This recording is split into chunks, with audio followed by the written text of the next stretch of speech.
Hey, it's Conrad Thompson, and you're listening to DDP Snake Pit. And of course, we couldn't do it without a pair of Hall of Famers. Jake the Snake Roberts. Jake, how are you, man? Wonderful. Glad to see you. And of course, we couldn't do it without the man himself, DDP. Diamond Dallas Page, how are you, buddy? Like the shirt says, positively unstoppable. And so is our new podcast, and so is Heels. You know, we started off last week talking about Heels. I thought we would just jump right into it. You guys recently re-reviewed episode 5, Swerve. And this is an interesting one because all of a sudden now we've got some interest from the Georgia State Fair, and maybe they're interested in a little wrestling. Jake, before we jump into the episode, you ever work any state fairs back in your day? Oh, God, yes. Oh, my God. Man, I've worked several state fairs and had some great memories from them. You know, I remember we did one in Colorado Springs, and it rained. We were outside. It rained about 7 inches the day before, and we're in the rodeo arena. So that mud is about knee deep. Oh, my God. Oh, it's crazy. So one man gang and I took our match outside the ring and had a blast. We were sliding in the mud. How old were you then? Too old. I'd already left the WWF and WWE and all that. And it was a blast, man. We chunked each other in the mud, and God, it took me about a week to get the mud out of my ears and all the other crevices, but it was fun. A lot of excitement at the state fair. You know, you get a lot of different kinds of people, not just wrestling fans. A lot of people don't know what they're going in there to see. Right. They seen more than they wanted. I promise you that. Well, DDP, what did you think of this episode of Heels? What were your notes this week? I just want to back it up because now we can talk about 4. Right. You know, so it's a spoiler alert. I'm going to talk about it, a little bit of the stuff that actually happened in that episode. And I want to say that, man, Wild Bill really stepped up in that last episode. So much like me. Yeah, I mean, Jake, I go to him, I go, you remind you of anybody? And he just went, me. I go, Fu Manchu and all. Yeah. And there's so many things from what he's wearing, you know, like you never wore a hat like that. No. And I don't know if I told you this, Conrad, or if I mentioned it before, but I've read the original script to this, just script 1, the opening script, which is a little hokey, you know, and just trying to get people to understand what wrestling is, because wrestling is its own animal. But the only person that I loved in the opening script was this Wild Bill character. So, you know, I'm thinking, I know one of the producing partners on this show, and I got a hold of her and we were texting. I said, I am that guy. Like, I can play that guy, I can kill it. And then after I look at someone like Chris Bauer come out there and play that character, he was born to play that character. Yeah, he was. You know, he really was. And he brings all his own, you know, stuff. And I'm sure he studied Jake and a few of the other boys. You ever check his eyes out, man? His eyes look weird. His intensity. Oh, it's that yeah. intensity, man. And he reminds me, like, I can remember being when I first started, you know, down the power plant. And Ole was down there a lot because he wasn't in any kind of power back then. But he was down there and working with the guys. And at one point, he was talking to me about psychology. And then he started putting his finger in my chest and, like, you know, like, talking smack to me. I'm thinking, is this a shoot or is he working me or what? But, you know, it was just, you know, he elevated. It was that moment right there that helped me see something. Because remember, I'm just starting, and how the intensity, and it became real fast. Now, Ole was just showing me, you know, explaining to me, but he was explaining to me where this shit's real. And it gets real fast. And that's what I see in Chris Bauer. That's his last name, right? Yep. Baur. He's one of us. Oh, yeah. And boy, at the end, the end of that episode where he's out on top of the motel. Yeah. And this is why I brought this up, with him jumping up and down and talking shit. He's got one boot on and one boot off. Now, Jake, I'm going to go back because you guys got away with a lot more shit than we ever did. Yeah. You know, how I came up. Yeah. Tell me something, like a story from that might have a reference to, you know, something that How crazy you can get? Yeah, how crazy you can get. Let's go back to Dusty Rhodes then. Oh, my God. Dusty Rhodes went to Minnesota, him and Murdoch. Oh, God, those two together. Yeah. And they bought a horse. And they had the trailer, but it come a big snowstorm, and they were freaking out because the horse is in the trailer and it's cold as hell outside. What are we going to do? What are we going to do? What did they do? They snuck it in to the Hilton, 16 floors up into their room. True story. Yeah. And just to keep the horse warm. Yes. I'm sure there might have been a couple of beers in there somewhere. No, you don't think, do you? Well, the Outlaws, the original Outlaws. That's about as far as you can go. I can't top that. I mean, I've done some pretty ridiculous stuff in hotels, with the snake and everything, and tearing up a toilet. And that snake is so strong it would wrap around the shower rod and break that off. Then it'd go over to the toilet and wrap around the base of the toilet and then grab hold of something else and pull and break the toilet off. I mean, I've had water coming out of the toilet and, and I call downstairs and say, my snake broke the toilet. And they're like, yeah, right. I tell you what, they come up and they find out that there's actually water going on 2 floors down below my room. When I first started going on the road, because Dusty got me on TV pretty quickly, and I'm just doing fill-ins for guys to get sick or whatever he puts me on. But I end up in the car for a week with Murdoch. Oh, God. And Slater, Dick Slater. Wow. And we are down near El Paso and we roll over into, it wasn't Juarez. I can't remember what town it was in Mexico. But Dick Murdoch, he could have been, he might as well have been Hulk Hogan, because everybody knew him and respected him and was afraid of him. And he took me to somewhere I never want to ever go back again. The strip joints of Mexico. Oh. They were brutal. I just couldn't believe that these women were there and guys were tipping them and they were, you come to Atlanta in 1991, and Jake's ex-father-in-law owns a place called the Cheetah. The first time I ever went there, I went there with Raven. And when I walked in the place, this is 1990, 91. If these girls aren't making $1,500 to $2,000 a night, they're pissed. It's like you shook a Playboy in a penthouse from back in the day, and they landed on the bars. All 10, man. Yeah, it was mind-boggling. Not just 4 or 5. No, all of them. Yeah. Even in the afternoon shift. And again, the reason why we used to go to strip joints because we didn't get bothered as much. That's the only reason. And so, trust me. Yeah, trust you. But to go to these strip joints in Mexico was ridiculous. Oh my God! But did you like the donkey? Yeah, but I missed that show. I missed that show. So just going back to Wild Bill.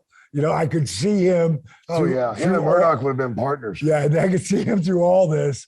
And I'm going to throw the flag. I already flew it last week anyway. The stuff that would have happened on that airplane never would have happened, especially post 9/11. And no one ever, calls a C word to a woman. Oh, God. Period. Never mind one who works for the office. No.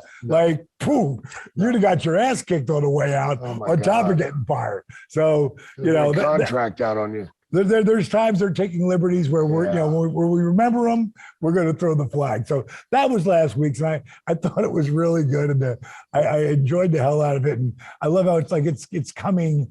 It's not becoming a wrestling show. It's kind of like The Sopranos were about the mob, but it really wasn't. It was about the family and the shit that Tony Soprano was going through. And I look at Jack. And I totally see a promoter who's got his heart and his soul in this. Emil, you can tell that Stephen Emil, he loves our business enough to make this happen. And he's had a hell of a run. When you get 10 years as the Green Arrow, you really probably never have to work again. But in this scenario here, he loves what he's doing. Like I mentioned before, he wrestled it. I believe it was All In. Which one did he wrestle at? Was it All In? Yeah. Yeah. He wrestled All In, and he did a hell of a job. But as the promoter, his father, Tom, and the stuff that they went through, like you can feel it, right, Jake? Oh yeah, absolutely, man. It connects you in the heart. And that's what I'm getting excited about the show is they're doing the backfill where they give you the story behind the story. What made these guys become this? Well, here's what happened before. And that's what you do in a great promotion. You don't just put a guy out there and say, blah, that's it. No, you got to have some backfill. You got to have some storylines in there. And they're filling these things in, and they're really stretching these people out. And the reason they're doing that is that way they can go a million different ways. Right. You can't call it now because you're not sure. Right. You're not sure. And that's why I got the hook in the mouth, man, because they've got me. And even the Rooster, Rooster is a great character, and you can that guy looked like he's worked before. Yeah. I don't know either that or he was a huge fan and he picked it up really quickly. Yeah. But I like the the bottom of the card guys trying to get up. Most guys respecting, hey, you'll get your chance someday. And being put off. Yeah, but that Rooster, man, he wants, he's got an angle, he's got an idea. I love the way they're playing him. And I find him, very believable in that, one of the guys who would be trying to do it. Reminds me kind of Raven to a certain degree. Absolutely. Because, it does happen that way, man. There's a lot of great talent that never gets the opportunity. Right. Because that's just the way the cards fall, man. That's my only bitch about wrestling is it doesn't matter how good you are. It matters who pointed the finger at you. Yeah. And how much they think. Like, if you look at my career and, I can remember Dusty over the years going, I don't know how you got this far. Because he had no hand in any of it except for the opening. Well, I got myself in the AWA, as you know, if you watched the earlier episodes. But after that, it was Dusty opening a door for me because he really liked me. Now, I never thought of me as the wrestler until much, much later. But as I continued to grow, and they ain't going to fire the Dream. They going to fire American Dream because they don't want him up in New York and coming up with some new idea. So it's kind of like when in Hollywood, they'll buy scripts. They'll buy a script and it gets shelved. And the writer's all excited. We're going to get this big opportunity. They're going to make my movie. No, they're not. They paid you $1 million because they're going to make it go away.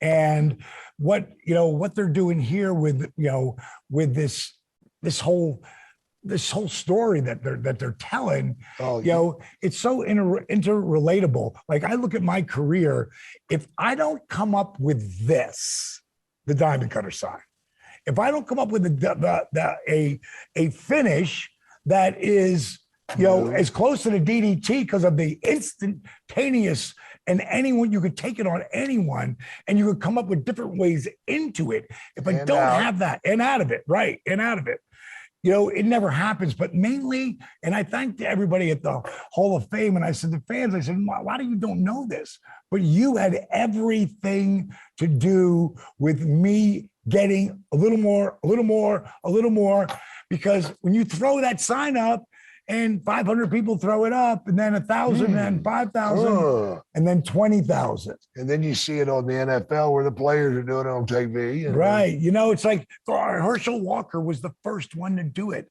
in the end zone after he got through. And it was funny because I didn't know.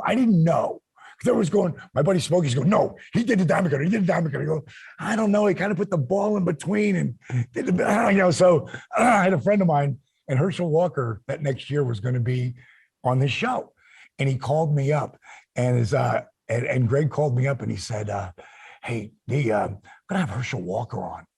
You want to stay in the wings? And I'll ask him, did he do the actual diamond cutter? And I said, dude, I would love that. And Herschel came on, and I'm sitting in the wings, and he asked him, and he said, I'm a big fan of wrestling. I'm a big fan of Diamond Dallas Page, and love his energy. And that was his last. I think he caught a pass that was down and out, and then he ran 67 yards in for the touchdown or something like that. It was for a hell of a run. And he put the ball in between, and I just felt the bang. I did the bang and everything. He goes, "Oh, we got DDP in the wings right here." He's like, "No kidding." And that's how I met him. And it was pretty cool. Water tower moment. Water tower. Oh, big water tower moment there. Absolutely. Big water tower moment. Some of the stuff they're starting to, I mean, the Rooster, for instance. Right.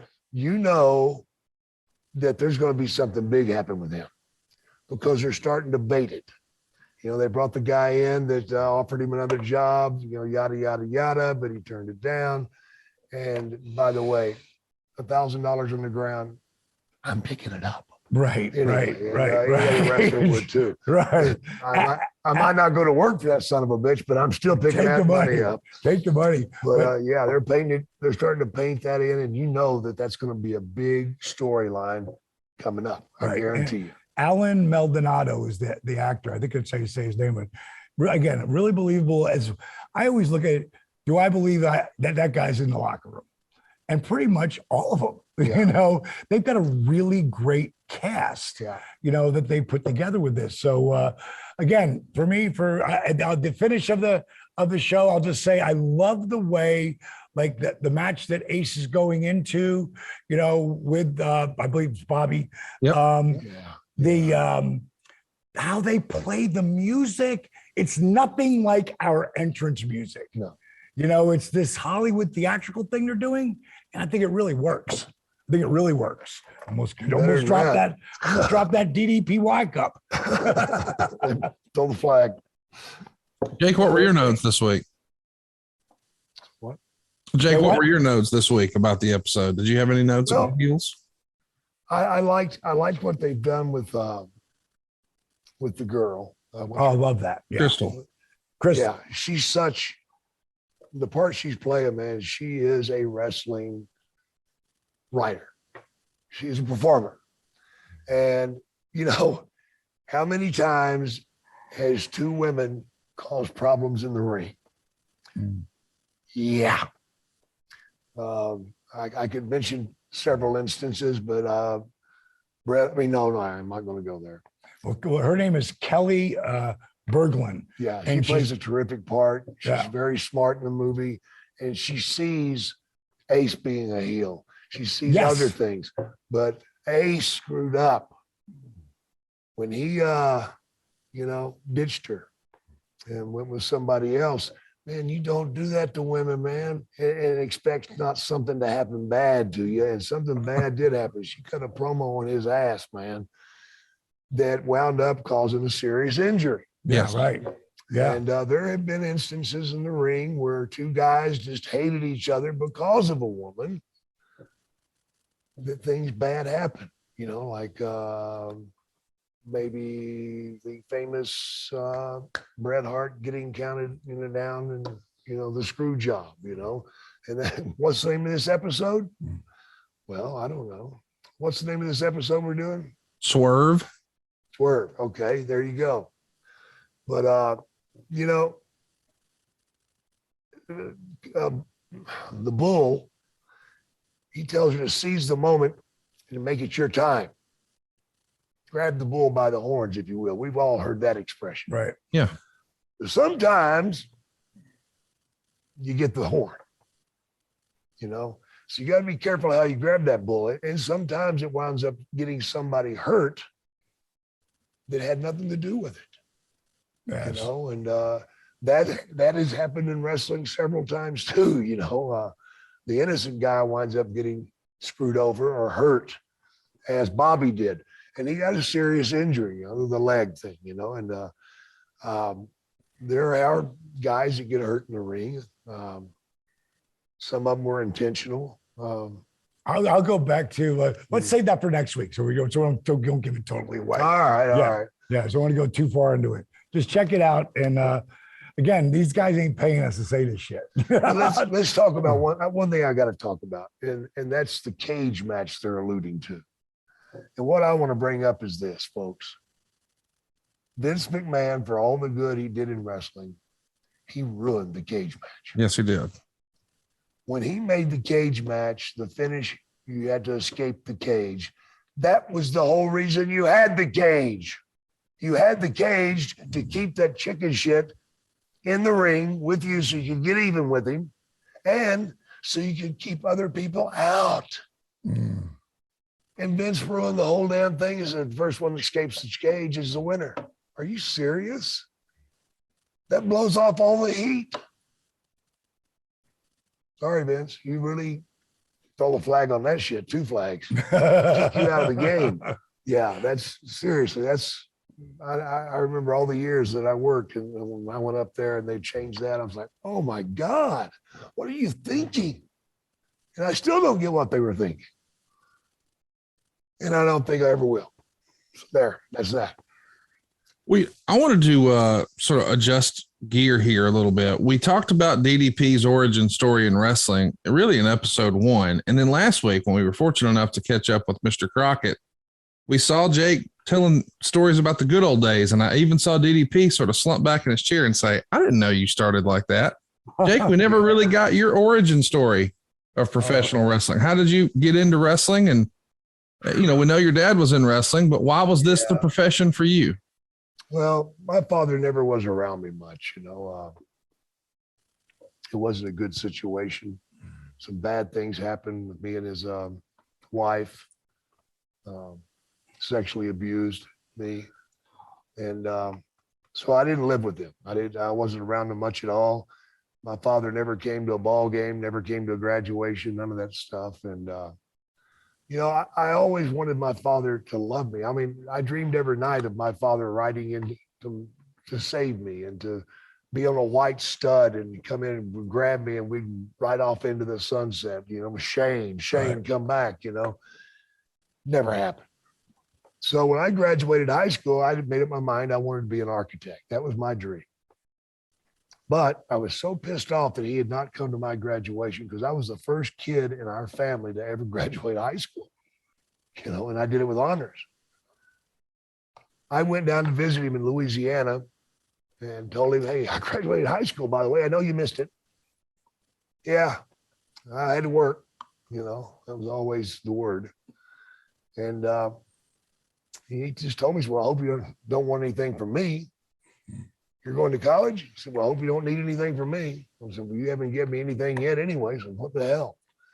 And a few nights later, I went to a wrestling match and I was drinking heavily because I was angry. My father had not given me the words I wanted, like, I'm proud of you. That's all I wanted. I'm proud of you, son. I want to be embraced. I want to be loved. And went to the wrestling match. I got drunk, and alcohol and ignorance and youth go hand in hand. So I wound up challenging a wrestler because I thought if I got in the ring and beat up a wrestler, my dad would have to be proud of me. I was 18, man. I was ready to go. Alcohol makes you ready to go anyway. Well, thank God the guy knew who I was because he could have really hurt me. But instead, he stretched me for about 10 minutes, made me piss myself, made me pass out, did all sorts of horrible things to me. And basically, I crawled back to the locker room, crying. And my father looked down at me and he said, you're gutless. I'm ashamed of you and you'll never amount to anything. And walked away. I remember that night still like yesterday. I went back to his house and laid in bed and prayed to the devil because I didn't think God should let anything happen like that. And I told the devil I'd do anything for him if he would just help me get to the top and make my father eat his words. And I told my father I was going to get into wrestling, and he laughed at me. Are you kidding me? He took me out in the backyard. He gave me 3 chops that I still remember and told me I didn't have the guts for it. Maybe that was his way of inspiring me. I don't know, but it made me hate. Had you been a wrestling fan as a kid at all? No, I hated wrestling as a kid because wrestling was what I thought kept my father away from me. Right. And back then, it was all kayfabe, brother. And if he got his neck hurt, he worked it at home. And it scared us kids half to death. You know, I remember living with my grandmother, and every time the phone would ring, I'd just clench my fist and hold my breath, hoping that it wasn't them calling saying that the assassins, Jody Hamilton and Tom Resto, had beat him up and hurt him for good. And no, I didn't. I hated wrestling because I thought wrestling was the bad part of my father's life. It wasn't that. My father was the bad one. And it came down to me saying that. And then a couple of days later, I was still at his house. The phone rings and it's him. And my stepmother gives me the phone and he says, "Do you have a white shirt?" "Yeah." "Do you have any black pants?" "No." "Do you have any dark pants?" "Yeah." "All right. Luke's going to pick you up in about 15 minutes. You're going to Alexandria tonight. You're going to referee." "What?" "But Dad, I don't know." And click, he hangs up on me. So Luke was Luke Brown, his ex-tag team partner when they were the Kentuckians. And now he's setting the rings up for Bill Watts and stuff and refereeing some. So he picks me up. I am scared to death. How old are you then, Dick? 18. 18. And I thought wrestling was it was a shoot, you know? And man, I remember riding to Alexandria. I'm like, look, what do I do if if a guy's like, going for his eye or something? He said, "Well, you count him." I'm like, "Count him?" He said, 1, 2, 3, 4, you disqualify on 5. So, okay, how fast do I do that? I mean, if he's really hurting him, can I count faster? He's like, "What are you talking about?" He said, "Not unless it's the finish." I'm like, "What? What do you mean finish?" He goes, "Are you Smizart?" "Smizart? Well, what's Smizart?" He said, "Kayfabe." Well, huh? He goes, "Oh my God." He pulled the truck over and he says, "Son, wrestling's fake." He say that? Yeah, just like that. And it broke my heart. I didn't talk the rest of the trip, man. I couldn't believe it. I couldn't believe it. He ruined my whole life right then.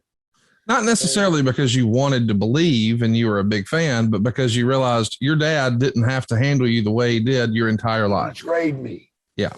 He'd let me suffer. Yeah. So many times. My father one time was bleeding really heavily in a match with the great Bolo back in the day. And it was in Oklahoma City. So it's 145 miles home of curving roads through the mountains. My father is bleeding so bad that when he gets in the car, he starts bleeding again. And he pulls over. I'm 12 years old. Now, I had driven a truck before because my grandfather would take me out to his job, which was building fences and stuff.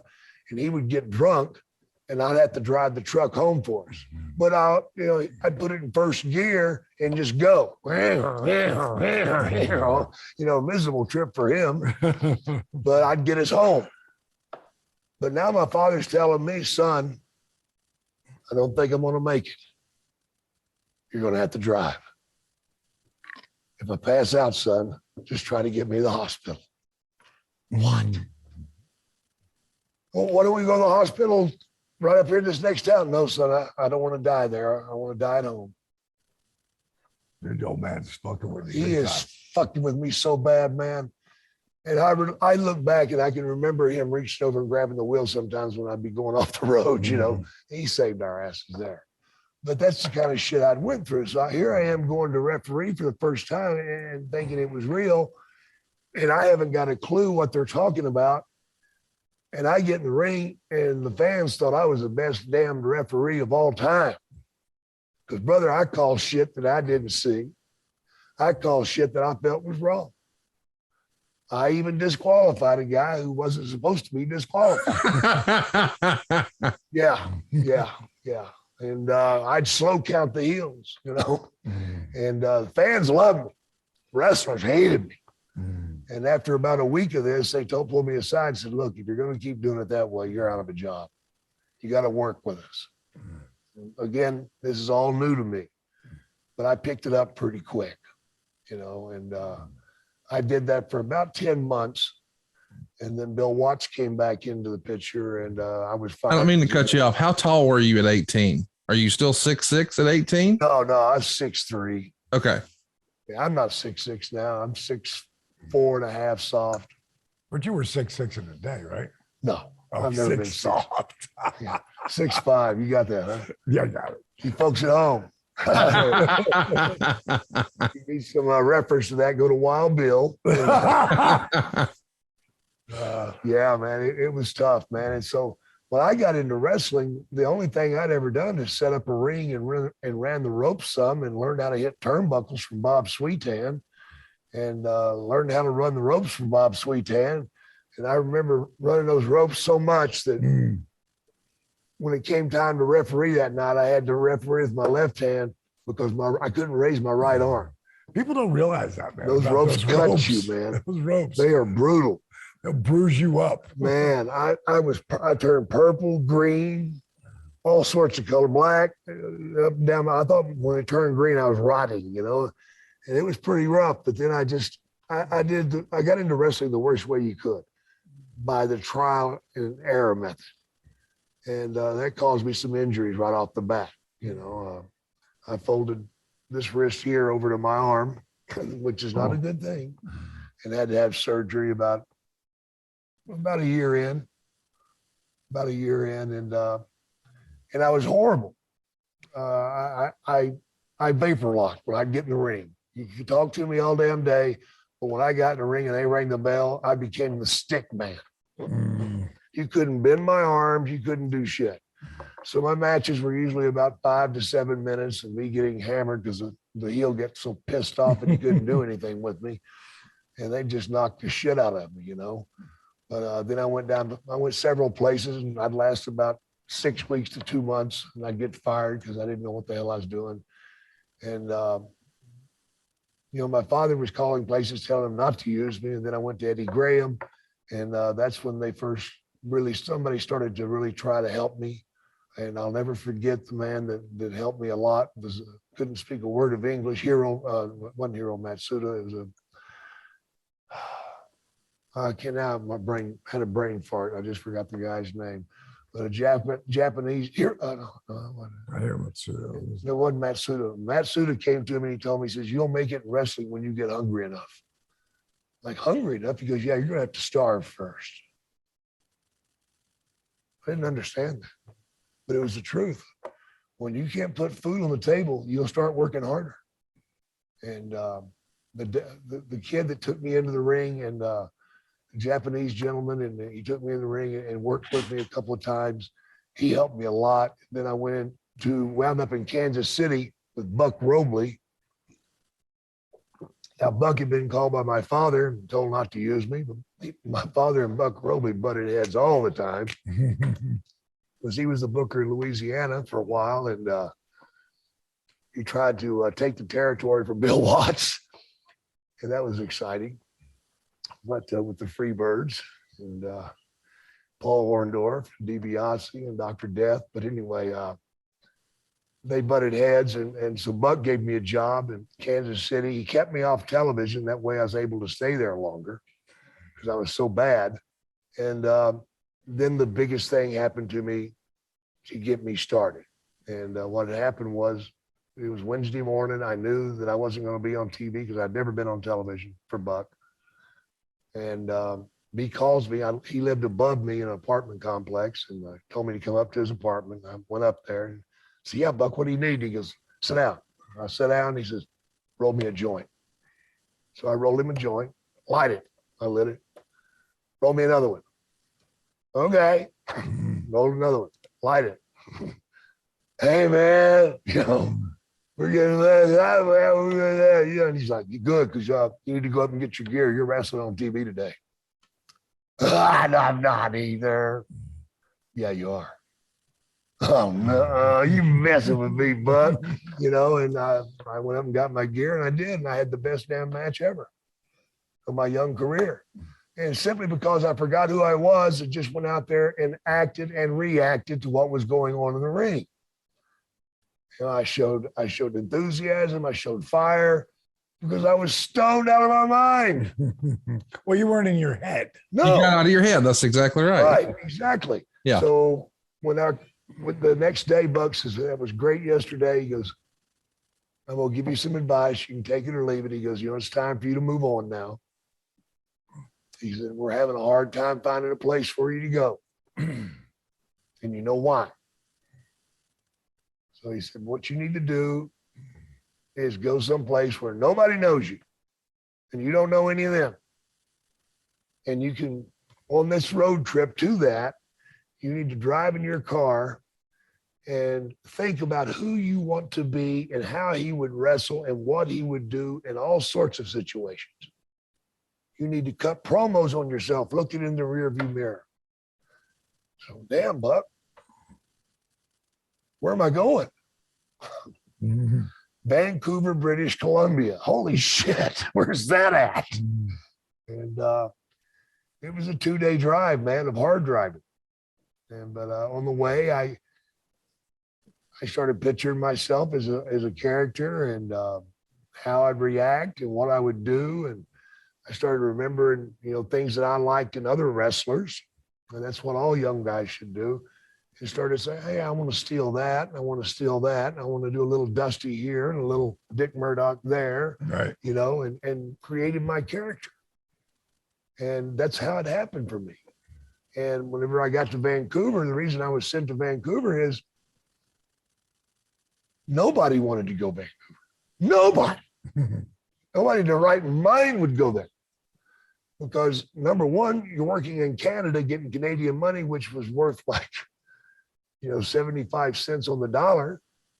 Still is. Yeah. And they weren't paying but like $400 a week. $400 a week wrestling 7 days. And but it gave me the opportunity to wrestle every day. And the guys I were wrestling were either as green as I was, or they were beat up guys that drank too much or did something wrong and just never got a break or whatever. And they were there. And I was very lucky to run into a guy named Moose Borowski. That was my first chance to meet Iron Mike Hammer. That was my first opportunity to meet the Iron Sheik. Sheik and I used to drive on trips a lot. And, that was an experience, to say the least. Back then, he wasn't quite the way he was in WWE, but he was still out there a long ways. And he had quite a temper. And, he was a bad son of a bitch, yeah, too, he wasn't was, man. He's only about 215 pounds at the time, but he was rock hard. He'd take those damned Indian clubs and just work them things. Hell, I couldn't pick one up over my head, much less twirl them and pitch them and stuff the way he did. Incredibly strong. He was an incredible athlete. People don't realize that, man. He was an Olympic athlete. And to become an Olympic athlete, he had to defect from his home country and go to Russia. Really? And join the Russian military. Really? Yes, sir. And then after he got through, he wanted to go home. So what did he have to do? Defect again. He defected from the Russian military and came back to Iran, where the Shah of Iran at the time was in power, and he made the Iron Sheik his personal bodyguard because he was an icon, And then whenever he got overturned, they grabbed the people, his family and stuff, and came to the U.S. and defected again. He's a defected son of a bitch. But yeah, quite the story, man, that he has. And people don't realize the hardships that he went through. But yeah, that was my beginning, man. And had it not been for Buck Robley, I wouldn't have lasted much longer. But going to Vancouver gave me the opportunity to work, and I got it pretty quick. So where'd you get your first real break? I remember we're there. still talking. So break, but did you actually, were you Jake Roberts then? Jake the Snake yet? I was Jake Roberts. That's Jake it. Roberts. Did you always wrestle as Jake Roberts, or did you have another name? I wrestled as Jake Smith for a while. I even tried being one of the Kentuckians for a while with a beard. Me and Luke Brown, my dad's ex-tag team partner, tried that for a short time in lovely Nick Goulas's territory in Tennessee. And that was an experience that I won't forget. And I remember wrestling in Memphis for Jerry Lawler and them. And I lasted 5 weeks there, and I went to them and told them I was leaving. And they said, "Why are you leaving?" And I said, "Well, I didn't bring enough money." You know, I was making, $15, $20 a night, and those were tough times, man. I want to ask to go back to Florida. Is the fellow who trained you, the Japanese gentleman, was his name Duke? No, not Duke Yumuka. Okay. I was scared to death of him. Okay. Because I'd watched him in Dallas for a year with the stomach claw. Holy shit. What a sneaky, rotten son of a bitch he was. But he was a great man, a great, great man. He had a son that wrestled, but Pat Tanaka, right? I went Was that, wait a minute, is that Pat Tanaka's dad? Yeah. Oh. Small world, huh? Absolutely. He refereed too, see? Dude, one of the greatest workers ever. He said after his first match, his old man walked over to him and he went, "Should have had your mother have an abortion." Oh, that sounds walked away. Oh my. And walked away. Nothing like tough love, huh? I'll tell you what, Pat, I learned so much from Pat. Oh, yeah. I don't know. Back then, flyer. his knee, because his quad and you could do this with it. And that son of a bitch, he fucking wrestles. Yeah, I think he's still going. Yeah, he does, man. The fastest flat back bump ever. Yeah. Ever. Amazing stuff. Great. Him and Paul Diamond were great together. And Yep. I learned a lot from those guys. And Patty and I were really good buddies. See, I went from Calgary to Japan for 8 weeks. And then that had to be some culture shock, dude. Oh, brother. I didn't go for Baba. I didn't go for a Noki. I went for a territory for a company called International Pro Wrestling of Japan. And they were known as Blood and Guts. Oh, God. They had a cage match every night, which I was in most of them, because I had kind of misled them about my size. I had learned a trick on taking pictures that if you step forward in the picture, you'll look much bigger than whoever's in the picture with you. Well, I took a picture with Andre. Oh. And when it come out, I look about that much shorter than Andre. I sent that to Japan.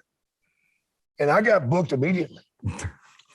They thought I was like 7'1", 7'2". And I remember flying over, man. I was so excited to get, I'm going to make the most money I've ever had in my life. In 8 weeks, I'm going to go home with, $10,000. Oh my God, I can retire. That's how excited I was. Yeah, right.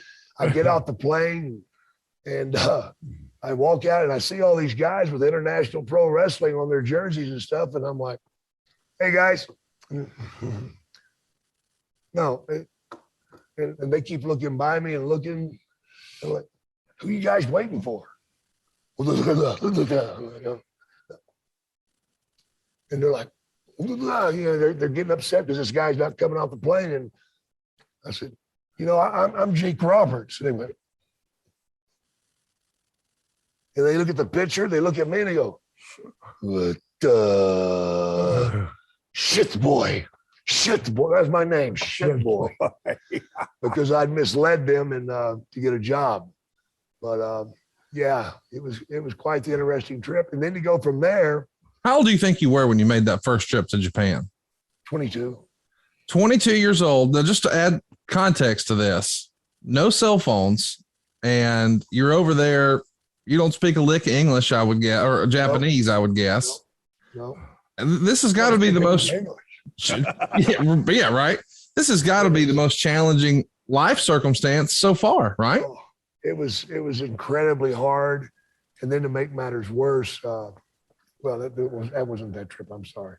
But it was quite the culture shock, the food, sake. Oh, hell no. The beds, some of the hotels we stayed in weren't 5-star hotels. Yeah, right. I'm sleeping sure. on mats. And I remember, this is a horrible story to even tell, but I got to tell it because it was pretty funny, actually. We went out, some sponsors had taken us out to eat. And we got pretty messed up, and they hit us with all this sake at the end. They give you cold sake, cold sake, cold sake, and then the last one's hot. And brother, when that son of a bitch hit my stomach, it exploded. And I just went, boom, down. Well, they carried me to the hotel, put me in the room. Well, I don't know what time of the night it was, but I woke up and I've got a shit. And I've got a shit right now. And I don't know where the fucking bathroom's at. So I'm looking, you know, and it's a big room. There's mats in it, and there's like 20 wrestlers in there. I'm stepping on people and I'm searching, and finally somebody points me that way. And so I go out in the hall and I'm looking, I'm trying to get in the doors, they're locked. I open one room, people are laying in there sleeping. And I'm going to shit right now. I'm going to shit right now. And I look down at the end of the hall and there's a sink. Oh, God. A sink that's about waist high. And I ran to that sink holding my ass, and I set my ass up on that sink.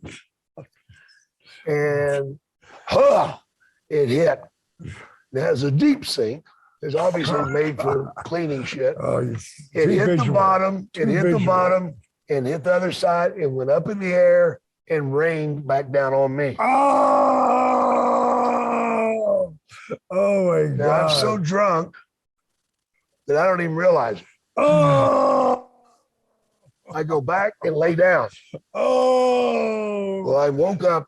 Oh my God, this is way worse than the cookie story. Oh yeah. I woke up later and I'm being screamed at by all the Japanese boys. They're calling me shit boy. And I wake up, I've got shit all over me. Oh my God. I'm so sick. Oh God, am I sick? Oh. Yeah. So I went from that, just when you think it can't get worse, to Stampede Wrestling with Stu Hart. Oh my God. And the Hart family. And that was like being with the Munsters and the Addams family and the bikers from Hell's Angel all wrapped up in one, because that was one hell of a trip and one hell of an experience. But I'll be forever grateful for Stu Hart giving me that opportunity, because again, I was given the opportunity to work on top. And as we both know, working on top is completely different than working underneath. Sure. And I had a knack for it. People seemed to gravitate towards me. They liked my interviews. They felt really good with that. I mean, I was there. I want to stop you right there. Who are your influences on interviews? Because when people think about Jake the Snake Roberts, sure, they think of the DDT, but the psychology of drawing them in and making them care, and your promos, and people still play that WrestleMania promo with you and DiBiase on the regular on social media. Yeah. Who are your influences and who helped teach you that piece of the business? I did that myself. And the reason being, with my voice, I had a knee drop to my throat very early, and it crushed my voice box. So I can't yell. If I try to yell, nothing comes out. Nothing comes out. And I caught on pretty early that if you're screaming at people like everybody else, I couldn't keep that intensity for a long period of time with my voice. So I had to go low. But then I also figured it out that if you go low, it entices people to listen. Yes. You know, and I mean, I tell kids today, if you go into a crowded room with 100 people and you start screaming, people just laugh at you, blow you off. But if you go into a crowded room and you grab one person, you go, I got a secret I got to tell you. Everybody in the damn room wants to lean over and hear this shit.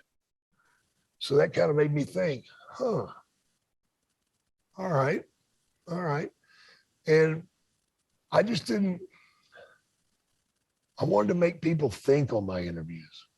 I mean, Terry Funk, I guess, influenced me some, you know, and of course, Dusty. Yeah, of course. But, you know, Dusty influenced everybody. But Terry Funk probably more than most. Yeah.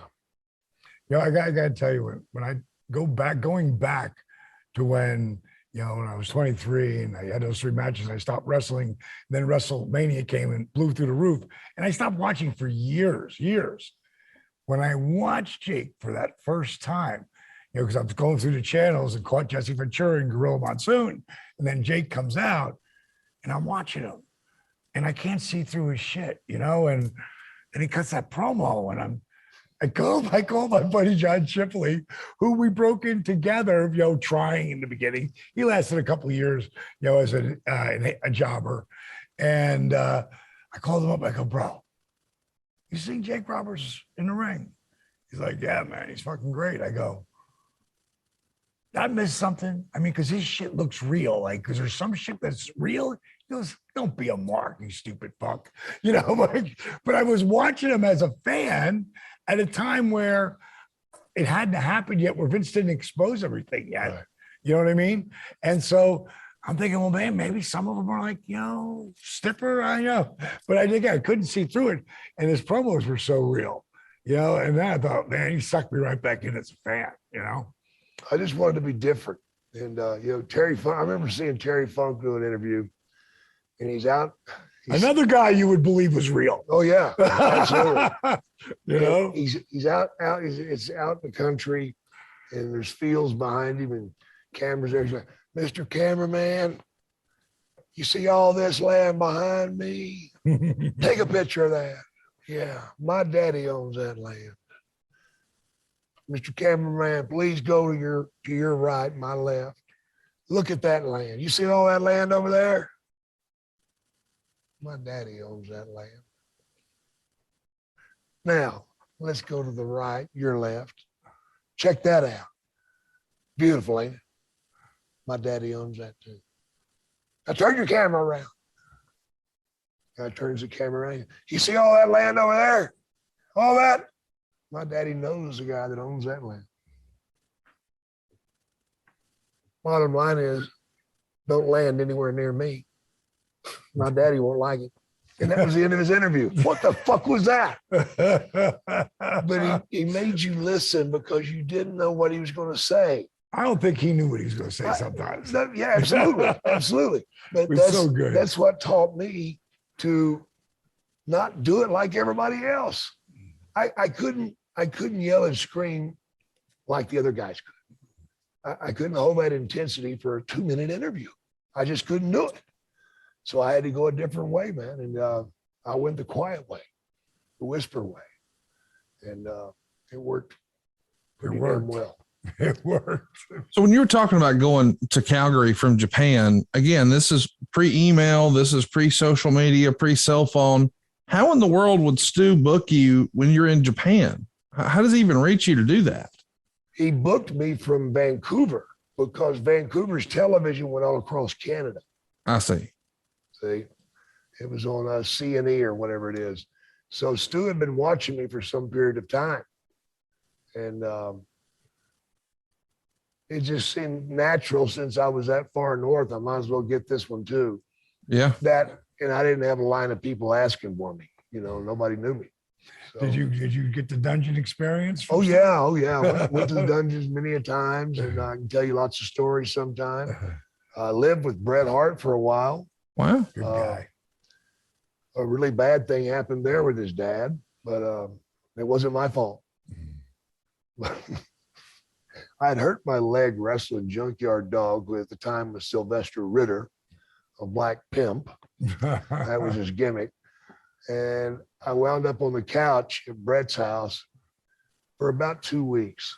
And I was having to ice my leg 10 minutes every hour, 24 hours a day. And so I had this cute young lady taking care of me in lots of different ways. But anyway, Brett and I were watching tapes of guys that had wrestled, and one of them was Leo Burke, a great wrestler from Canada. In fact, I'd done a trip to Japan with him, and he had wrestled in Calgary many times, and he used a sleeper hold. Well, at the time I was using Dickie Steinborn, of all people, was the booker in Canada when I got my opportunity in Calgary. And he wanted my finish to be not just the sleeper, but check it out, folks, a quick sleeper. A quick sleeper? Yeah. I could put you out in about 4 seconds. You know, that was the whole gimmick. Mm-hmm. So we're watching Leo Burke put people out with sleepers, and then somebody else put a sleeper on them, and how they get in and out of the sleeper, you know, different ways to do that. Well, Stu come over to check on me. And when he did, he seen us watching those tapes. He goes, Leo's a hell of a wrestler. He tough son of a bitch. Yeah. A lot of respect for that young man.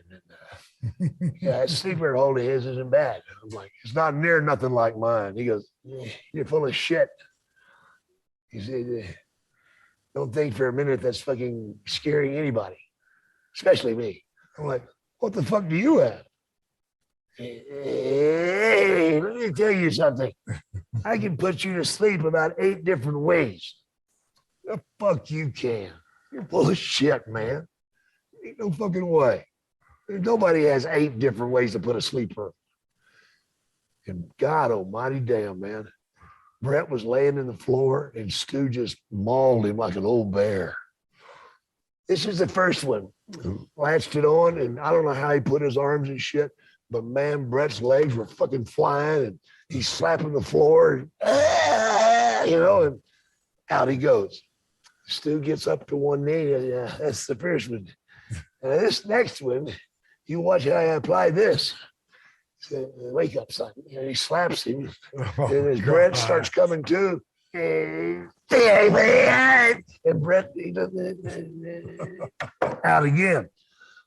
About the 4th one. I don't know why he ain't putting this shit on you. Well, because I'm like up with my leg. Oh. See?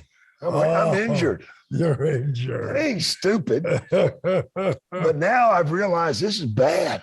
This is real bad because Brett is bleeding out of his nose, his ears, and the corners of his eyes. And then Stu said, fucking Brett, he's so limber. This one I try to put on him, he just won't go out. So what you have to do is you just cup his mouth. Smothered him, put him out again. So I had to distract Stu so Brett could crawl out of the room and get away from me. But Brett held that against me for a long time. Yeah, I get why. Well, I had no idea. You were inciting his dad. I had no idea he was going to do that. As big of a ribber as you are? I don't like to be ribbed. I don't believe you. It just happened, man. It seemed the right thing to do. I don't believe you. It was a great day. See, I was up there with Dynamite Kid, a young Dynamite Kid. A young Dynamite Kid. He was unfucking believable. I remember trying to get Bill Watts to hire him, and Bill Watts seen a picture of me. He goes, "He's a fucking midget." That was it. Yeah, Bill, another one you blew. And Junkyard Dog, of course, left there with me and came to Louisiana and became the Junkyard Dog, and his career took off like a fucking rocket ship. But there was some pretty decent talent up there. You know, I was there when Jim Neidhart broke in. That was quite a fucking deal. God almighty. Stu said, ever since this fucking asshole from California's come here, all my knives are turning black on the tips. What the hell's going on? And Jim was using them to heat hash. Oh, God. Yeah. And then Stu, here's a good one. Stu says, "Jake, will you tell me something?" What's that? He goes, "What the hell's wrong with Neidhart?" I'm like, "What do you mean what's wrong with it?" He goes, "He can't shit." What? He can't shit? Another shit story. Yeah, I'm sorry. And he says, yeah, he says, he tells me the only reason he gets all branched out, that's why he goes smoking pot, branched out, is that he can't shit. He must have something internally wrong with his bowels. You know, at his age, I could shit a fucking mile. I could do anything I wanted to, you know, and it was just insane. And what had happened, Neidhart told him that smoking weed relaxed him. It wasn't a laxative, it relaxed him. Oh, yeah, it was pretty. We'll call this episode the shits. The shit. Shit boy. Hey, so Jake, you're starting this venture when you're 18 years old, and you never know what you can believe online. Were you married at 18? Did you get married real young as well? Or? Very, very young, yeah. How much of a strain is this to be making trips to Vancouver by car and Japan and now trying to survive a marriage? This is a lot on a young man. Yeah, it didn't work. You know, the young lady I married, I did the right thing. She was pregnant and wound up being married just a short time, and was blessed with 3 children, a pair of identical twins, and my oldest daughter. But the marriage never had a chance. We didn't have a whole lot in common. And when I got into wrestling, everything just took over. And just like the TV show, if you're going to wrestle, you devote 24 hours a day to it. And I drug her around all the territories in the South.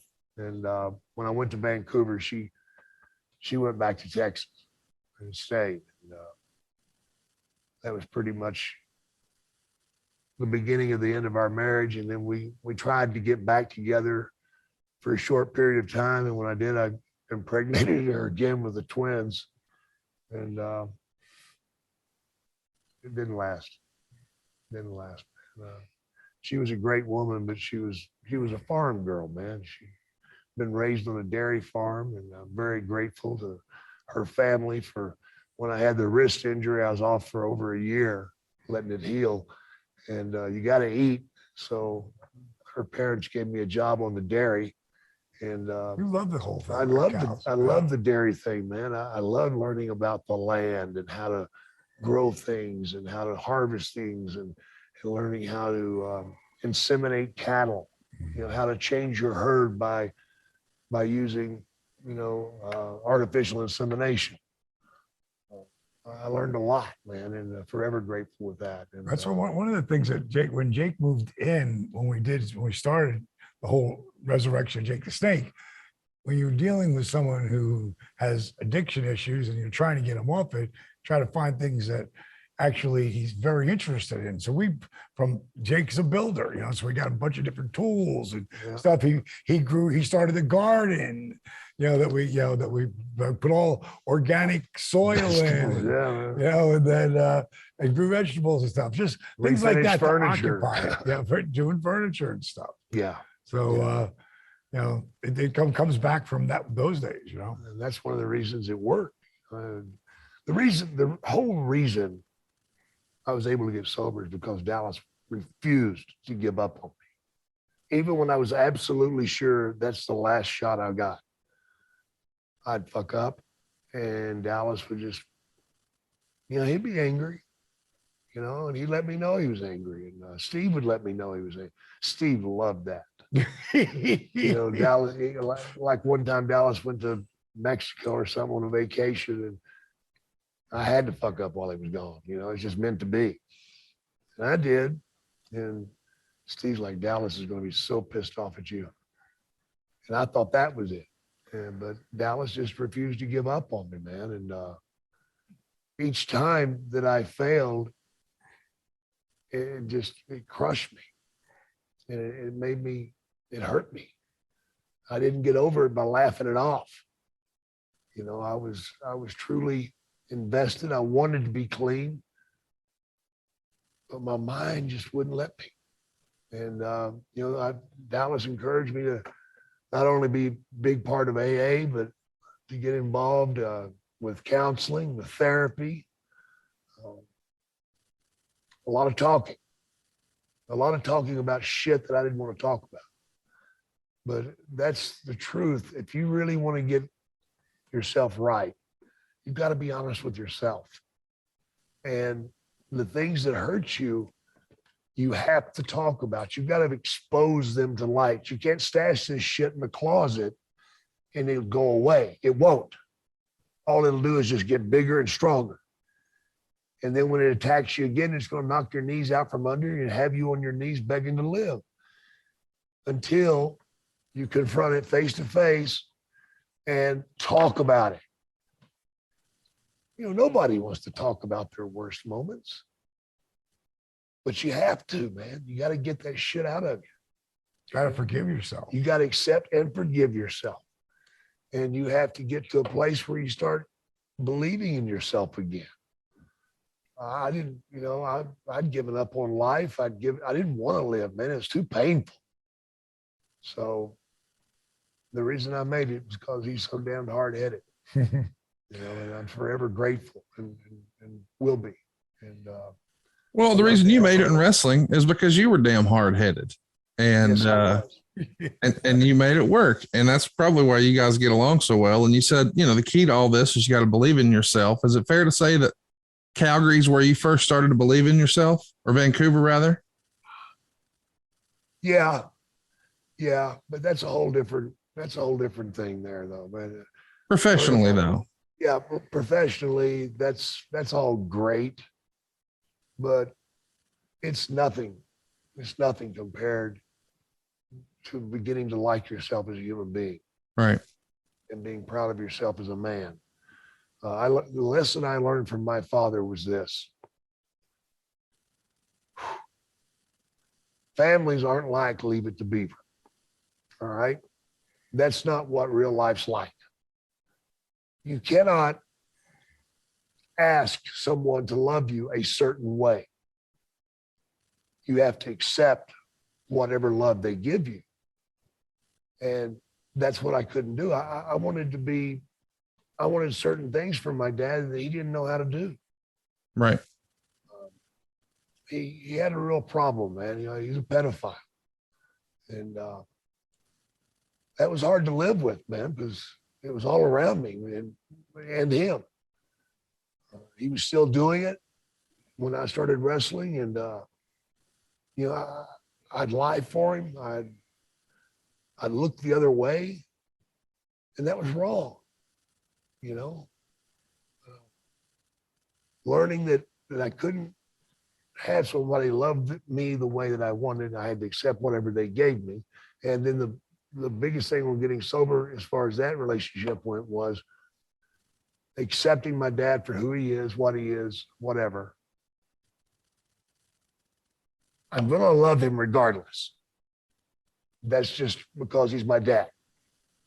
But I don't have to like him as a man. And that's what I was able to do. The biggest thing, and this goes for absolutely everything, you got to want it. Like Jake, because it was easy for me to spell it out. I go, no, this is who you are when you're like this, and he wouldn't look at any of the film. When we were filming Resurrection, he wouldn't look at anything. And when the boys, and one of them, Nathan's behind the camera right now, he was there as we were putting this whole thing together. And the very first time we were down in Mexico doing a DDP yoga retreat, and they showed me like what the first chop was. And I got up halfway through. I go, this is not this movie. I go, this sucks. I go, we already have friggin' that other fucking fucked up movie about Jake. We don't need the drama. The drama is there. We don't need that. This is a resurrection. Every time he falls down, he gets a little better. He gets a little more belief in himself. He goes a little farther. And that's the shit that I would see. And so would Steve. Steve, one of the funniest moments was right in the beginning, that first week, like Jake really is. Like when he comes to my house, stays with me for a couple of days or weeks or whatever the hell it is. I mean, my wife, Paige, my daughter, Brittany, everybody loves him there. He's super helpful. He'll clean up. He's the best. He's the best, guest you could have. Well, back then when we first moved in, he was that guy. And now he's going to go away on the road for that weekend, to make a little money. And Steve walked up to me and he said, Jake's amazing. And he's really doing, really good for his first week in here. Everything. He goes, there's no trauma. There's no documentary. No. And I looked at him and I went, remember you said that. Because he didn't know. He didn't know. And he's such a nice guy. All he wants to do is help people. It's the way he shoot really is. And that's the one part we're like that. After that, we're polar opposites, but we both love what it feels like. That's why I tell everybody around the holidays when people get down, like help somebody. Help somebody, it's gonna make you feel better about you. Yes. If you do it consistently. And he started getting that right away. Yeah. Like he would go to home. We made a mistake occasionally in sending Jake to the Whole Foods grocery store to get get what we need. Blah blah blah. $200 in cheese. Yeah, right. $1,000 bill later. You ain't going to the store anymore. But he would walk up to people he would see that were hurt, and he'd say, "Hey man, can I share something with you?" And he started talking about like what we were doing and stuff, and because once you start doing that, you just feel better about you, man. It's an amazing feeling when you make a complete stranger smile, And you're doing that all the time with Cameo now these days, right? Yeah. I love doing my cameos, man. I have a blast doing. I've already done some today. It's like I get a chance to rib somebody or have some fun with somebody or congratulate somebody. I mean, I've had cameos from people that are in their 80s. A grandmother was 80 that loved wrestling, and she still had one of my wrestling buddies. I actually sent her one of the new ones. That's awesome. Yeah. Anybody who goes, don't go through iTunes for No. it because we won't okay it. Screw you. Just go to cameo.com and look up me or Jake and check us out on Cameo. I guarantee you won't be won't be disappointed. You can tell us what the situation is and what you want, and we'll give it to you. We deliver. One thing I want to mention too, because we start this in January. Now we're at the end of February here, and the Positively Unstoppable Challenge. If you go to positivelyunstoppable.com, you can join that challenge, and you're going to find it's worth. You have the opportunity to win $250,000, but there's guaranteed. I put money up there. Top person ends up with 25,000, or he picks the right book, he gets $250,000. But guaranteed 25 grand. And then we've got a bunch of champions after that we bring, that have unbelievable transformations, and we end up giving them money, but no one goes to that DDP, I should say the positivelyunstoppable.com for the money. They go there looking for hope. Yeah. Yep. They go there looking to not just maybe change their life, but maybe own it. And if you go to positivelyunstoppable.com, you can join our challenge. You can see what it's about. And you can get this shirt through AEW. I love this, man. That's a really good steak. I was looking at it. Man. That's yeah, badass. that's cool. My ex-wife come up with that. Well, how about that? Yeah. That's pretty cool. I'm dating my ex-wife, who we divorced 24 years ago. And It's the only woman you ever loved, dude. yeah, there's hope, man. There's hope in every situation, man. And I put that poor woman through hell. You did.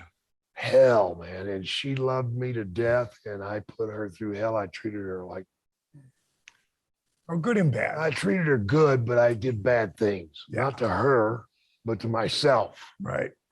I'm not one of these people that take it out on somebody else. I take it out on me. And that's my biggest fault, probably. You don't do it anymore. No. This is a completely different Tired. cat.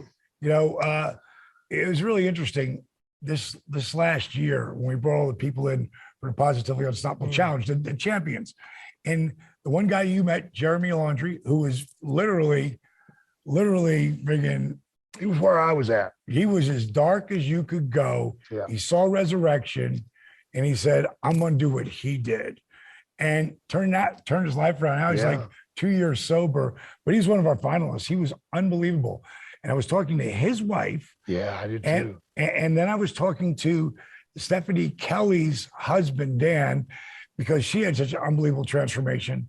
And they both said the same thing to me, but different. And I was saying, man, it must be, really great to have your husband back. And she's like, I don't know this guy. She's like, I've always taken care of him. Now he's taking care of me. Yeah. It's like, it's the change is like, I almost don't know what to do with myself. Yeah. Like that. And then I talked to Dan about Stephanie, and he said, I don't know this woman. He goes, this is a super woman. This is a woman who believes in herself. This is a woman who can do anything. This woman really loves me. It's just, but it's that transformation. Like, I don't know this Jake. I just met him a couple years ago. The number one thing leaving his place that he was staying in, when we went down to see him first to start Resurrection, Steve, you and I were driving to Dallas Airport, and he said, so what do you think? I said, I don't think I'll ever be able to have an ordinary conversation with my buddy anymore. I think he's too far gone. And he was. He was. But then once he got sober, and it still wasn't there, we got bits of conversations. Yeah. But then a little bit more, and he got a little more sober. And now we're having real conversations. Then like last 3 years, like, so what do you want to do? Where do you want to go? And like, look at all these things that just happened for Jake. Jake's doing better at 66 than he's doing at any time in his life. You know, so I love being at AEW. It's the greatest organization I've ever worked for. And Tony Khan, I love to death. I walked through walls for that man. He showed me a lot. I love being a part of it. I love helping these young guys. You know, God bless them, man. I'm just so scared that they're going to get busted up doing all the crazy stuff that they do. And I'm trying to get into them and show them a better way. You know, just taking that little bit of time in between them. Yeah. You know, less is a little bit more, you know, and the art of selling and understanding, you know, get into the mental game of it. Because not only do you work the mental game with your opponents, you work the mental game with all the fans. Sure. That's how you get them involved. You know, it's like making a baby face. How do you make a baby face? Well, you put him in impossible situations and you have him succeed somehow, some way. That's how you make a top baby face. You put him in impossible situations, yet he's still able to succeed. Does that make you the ultimate baby face? Because you were in the most impossible situation, and yet here you are. I think I am. I agree. Really, Jake is the first anti-hero. Yeah. You know, he's the first one to do it. Steve Austin did it as good as you can do it. I feel I did it pretty good in the in 97, 98. But Jake is, you know, the first one of all of us, I think, that did what's good, bad. He just walked that line. And we're excited to sit under the learning tree here, and we'll do more of that next week right here on DDP Snake Pit. See ya.